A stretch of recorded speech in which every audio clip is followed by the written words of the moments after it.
আসসালামু আলাইকুম, স্বাগতম জনতার চোখে জুলাইয়ের আজকের বিশেষ পর্বে। জুলাই গণঅভ্যুত্থানের 2 বছর পর কতটা পূরণ হয়েছে সেই সময়ের প্রত্যাশা, আর কি ছিল জুলাই গণঅভ্যুত্থানের বাস্তব প্রাপ্তি।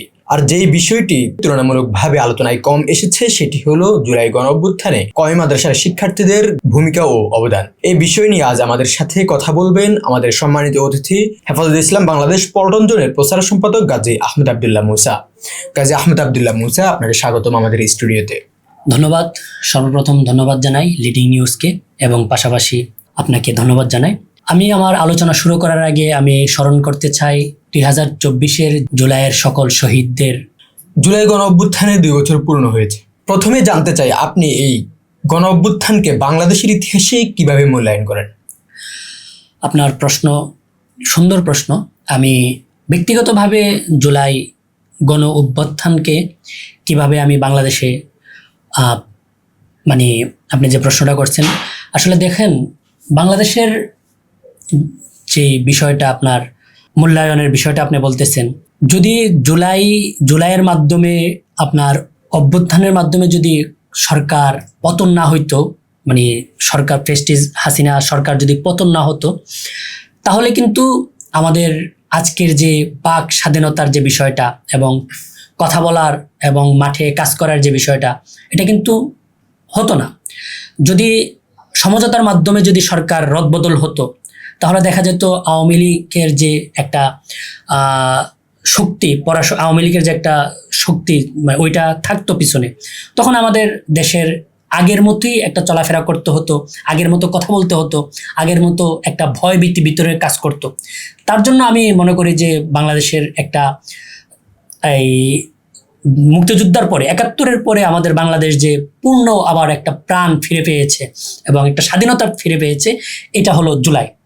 তো জুলাই আমাদের মূল্যায়ন করাটা আমাদের সবার, আপামর জনতা সবার, যারা দেশকে ভালোবাসে এবং দেশের জনগণকে ভালোবাসে, সবাই কিন্তু এই জুলাইকে মূল্যায়ন করতে হবে এবং এমনভাবে করতে হবে যেন আমাদের একটা সামনের প্রজন্মকে এটা বোঝাতে সহজ হয় যে জুলাই আমাদের দেশের জন্য দ্বিতীয়বার প্রাণ, দেশের যে একটা বাক স্বাধীনতা, দেশের জনগণের যে একটা বাক স্বাধীনতাকে ফিরিয়ে দিয়েছে, এটা জুলাই দিয়েছে।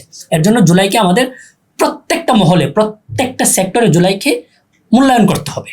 জুলাই গণঅভ্যুত্থানে কওমি মাদ্রাসার শিক্ষার্থীদের যে অংশগ্রহণ, সেই অংশগ্রহণের প্রধান প্রেরণা কি ছিল বলে আপনি মনে করেন?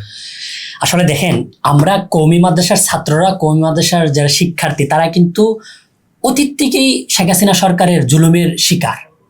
আপনি যখন 2013 সাল থেকে আমাদের সাথে সরাসরি মাঠে ময়দানে শুরু হয়েছে শেখ হাসিনা সরকারের, জালেম সরকারের জুলুম, তো আমাদের কিন্তু এই সরকার সবাইকে সব ধরনের সুযোগ সুবিধা দিলেও, সবাইকে, গত সরকার আওয়ামী লীগ সরকার সবাইকে সব ধরনের সুযোগ সুবিধা দিলেও সবার সাথে একটা সময় দেখা গেছে একটা সময় ভালো আচরণ করছে, কিন্তু তার যে কোনো একটা স্বার্থের জন্যে সরকার প্লাস অন্যরা, জনগণের একটা ফিকশন হয়েছে, একটা ঝামেলা হয়েছে। কিন্তু আমাদের কওমির সাথে কিন্তু সরকার শুরুর থেকেই তার একটা দ্বন্দ্ব। সে চায় না যে বাংলাদেশে, সে চাইতো না যে বাংলাদেশে কওমি অঙ্গনটা থাকুক, কওমি ছাত্র জনতা থাকুক। কারণ কওমি অঙ্গন সব শেখ হাসিনার যে বিষয়গুলো ছিল, সব বিষয়ে কিন্তু জনগণের বিপক্ষে ছিল না, সব বিষয় কিন্তু নাস্তিকদের বিপক্ষে ছিল না, সব বিষয় কিন্তু এলিট শ্রেণীর বিপক্ষে ছিল না। কিন্তু শেখ হাসিনার সব জুলুম কওমি মাদ্রাসার বিরুদ্ধে ছিল। আপনি দেখেন, শেখ হাসিনা সরকার, আওয়ামী লীগ সরকারের যত কর্মকাণ্ড ছিল, তাদের প্রধান যে হাতিয়ারটা ছিল, যে বাক্যগুলা ছিল, যে তারা মুজিবকে নবীর জায়গায় মনে করত। তাদের যে বঙ্গবন্ধু, যে জাতির পিতা, জুতার পিতা, যাই হোক, এটাকে মনে করতো যে নবীর জায়গায়। জাতির পিতা মানে কি, তারা এমন ভাবে জাতির পিতা বলতো যে হযরত ইব্রাহিম আলাইহিসসালামকে বাদ দিয়ে জাতির পিতা হিসাবে বঙ্গবন্ধুকে। তো এটা তো আমাদের কওমিরা কখনো মানে নাই। এখানে একটা সবাই মানলেও একটা সময় দেখা গেছে জাতির পিতা বঙ্গবন্ধু, অনেকে বলছে, চাপে পড়ে বলুক বা ভালো লাগা বলুক, এলিট শ্রেণী বলুক এবং সাধারণ পাবলিক বলুক, এটা তাদের তেমন ভাবার বিষয় ছিল না। অনেকে বলছে যে জাতির পিতা বললে কি হয়েছে, জাতির পিতা কি হয়ে গেছে, মাইনা নেন। কিন্তু আমরা তো এটা মানি নাই, একটা বিষয়। তারপর আরেকটা বিষয় হলো, শেখ হাসিনা যেখান থেকে পরিচালিত হতো, মানে আওয়ামী লীগ সরকার যেখান থেকে পরিচালিত হতো, যাদের মাধ্যমে পরিচালিত হতো, তারা বিশ্বমোড়ল যাদেরকে বলা হয়, তারা জন্মগতভাবে মাদ্রাসা ইসলাম বিদ্বেষী না। ইসলামের মধ্যে আবার কিছু এখানে একটা তফাৎ আছে। আপনি যে আমরা ইসলাম যেটাকে মনে করি, দেখেন আমেরিকার বুকে তাবলিগ অনায়াসে যেতে পারতেছে। তাবলিগ কিন্তু ইসলামের একটা অংশ।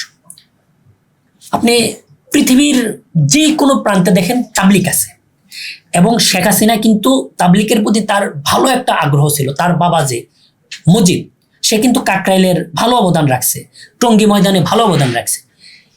তাদের ইসলাম বলতে সকল ইসলামের যে ভাগ আপনি দেখতেছেন, তাবলিগের কিন্তু পৃথিবীর কোথাও কোনো তাবলিগের বাধা নাই। কিন্তু এইখানে যেমন আমরা যে কওমিপন্থী যারা আছে, তারা কিন্তু তাবলিগের সাথেও জড়িত আছে, আবার তাবলিগের সবাই কিন্তু কওমের সাথে জড়িত না।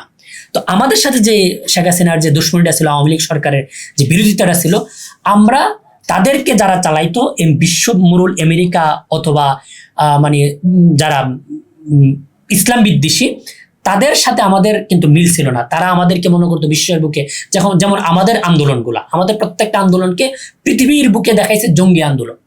তারা টুপি দাড়ি সহ্য করতে পারে যদি টুপি দাড়ি এমন হয়। আমি আপনাকে বোঝানোর জন্য একটা কবিতা বলি, মনে হয় কোনো স্কুলের কোনো পাঠ্য বইয়ে ছিল, এটা আমি সরাসরি ক্লাসে পড়ি না, কিন্তু আমি এটা অনেকবার পড়ছি, শুনছি। একটা কবিতা এমন যে, বাপুরাম সাপুরে কোথায় যাস বাপুরে, আয় বাপু দেখে যায় দুটো সাপ রেখে যায়, যেই সাপের শিং নেই মুখ নেই, হাঁটে না কো চলে না, করে না কো ফুসফাস, মারে না কো ডুস ডাস। মানে এটা গল্পটা আমি আপনাকে বলি যে পাঠ্য বইয়ের একটা কবিতা। বিশ্বের মুরলরা, এমনকি আওয়ামী লীগ সরকার, শুধু আওয়ামী লীগ সরকার না, গণতন্ত্র চায় যে ইসলাম থাকুক, যেমন তাবলিগের ইসলাম।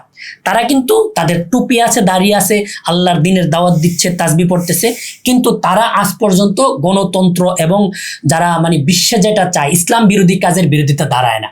আমরা কওমি অঙ্গনের সন্তানরা, কওমি আলেম ওলামা বলেন, ছাত্র বলেন, সব সময় সর্ব অবস্থায় বাংলাদেশের ইতিহাসের শুরুর থেকে, শুধু বাংলাদেশের ইতিহাস থেকে না, ব্রিটিশ খেদাও আন্দোলনের থেকে কিন্তু আমাদের বুক অগ্র সামনের ভাগ ছিল।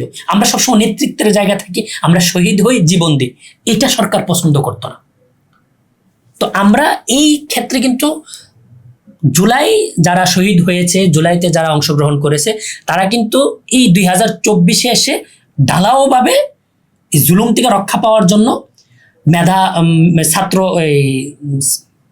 ছাত্রদের সাথে ছাত্র এবং জনতা মিলে এটা অংশগ্রহণ করেছে। আর আমরা আওয়ামী লীগের প্রথম থেকে, যখন তারা সংসদে বসে আল্লাহ রাসুল নিয়ে কথা বলা বিরোধী শুরু করছে, হাসানুল হক এনুর মতন, বেনুর মতন, এদের মতন নাস্তিকরা যখন, ইমরান এইচ সরকার যখন এসে ব্লগ শুরু করছে রাসুলের বিবিদেরকে নিয়ে, রাসুল বিরোধী, তখন থেকে কিন্তু আমরা আওয়ামী লীগের কঠোর বিরোধী, মানে একদম মুদ্রার এপিট ওপিট।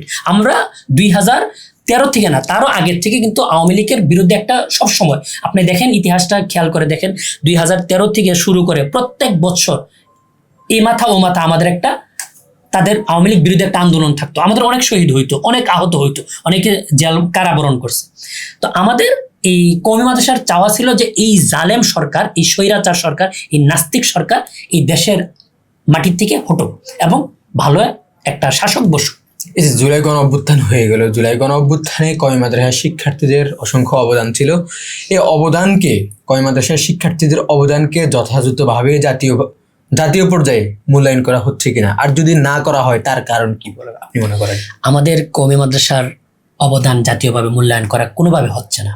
মানে কওমি মাদ্রাসা জুলাইয়ের সাথে মানে ছিল, এটা অনেকে মানতেই পারে না, অনেকে বুঝতেই পারে না।